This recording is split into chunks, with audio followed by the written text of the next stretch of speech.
గరే గిదేంది మంచిగుండే కదా అనుకున్నారా?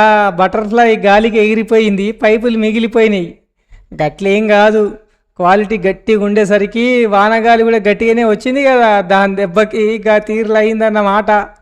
మరి ప్రజలు కట్టిన ట్యాక్స్ పైసలు ఎట్లా వృధా చేయాలనే దాంట్లో మనోళ్ళు ఎంబీబీఎస్, ఎఫ్ఓర్సిఎస్, లండన్, దుబాయ్, సింగపూర్ మొత్తం చేసినట్లుండరు. మళ్ళీ ఇంకోటి పెట్టాలంటే కూడా ప్రజల పైసలే ఖర్చు కావాలే కదా.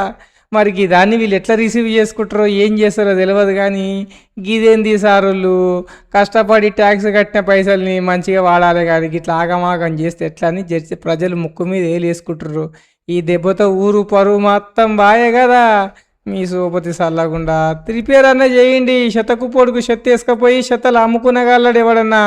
ఇది తీసుకుపోయి మున్సిపాలిటీలో భద్రంగా దాచిపెట్టుకొని మ్యూజియంలో పెట్టుకోండి. మళ్ళా ఏందో అబ్బా, ప్రజలు రూపాయి ట్యాక్స్ కట్టకపోతే సుక్కలు చూపిస్తారు. ట్యాక్స్ కట్టిన తర్వాత మీ ఇష్టం వచ్చినట్టు ఇట్లా దుర్వినియోగం చేస్తారు.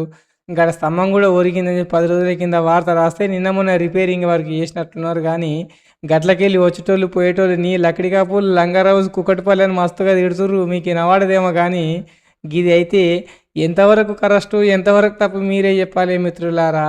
ఎందుకోసం అంటే రాజుల సొమ్ము రాళ్ల పాలు, ప్రజల సొమ్ము రాబందుల పాలు అన్నట్లా మోపైంది మన పాలమూరులా. చూడాలి మరి గిదాన్ని ఏ తీరులో చేస్తారో ఏం చేస్తారో. ఇప్పటికైతే గిదే న్యూస్. నచ్చితే షేరింగు, లైకింగు, కామెంటింగ్ చేయండి.